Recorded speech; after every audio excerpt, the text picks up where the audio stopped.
Štai ką mes radom šitam laivelį. Viduje nieko daug ypatingų. Keletas laidukų. Radom nesandarę vietą, kurią užsandarinom.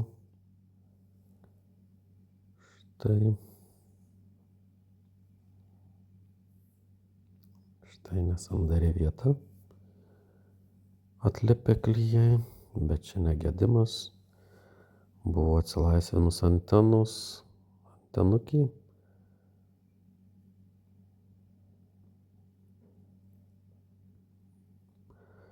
Ir galiausiai netikėtai radau, kad yra sulūžus pati antena, nutrūkęs laidukas. Tai ir buvo pagrindinis gedimas. Sugalvojom, kad gedimas bus viduje. Bet gedimas radom. Antenukę pakeisim ir laivukas plauks toliau kaip naujas. Labai patogus daiktas žvejyboj. Išmeta pašarus ten, kur reikia. Tai tiek. Iki.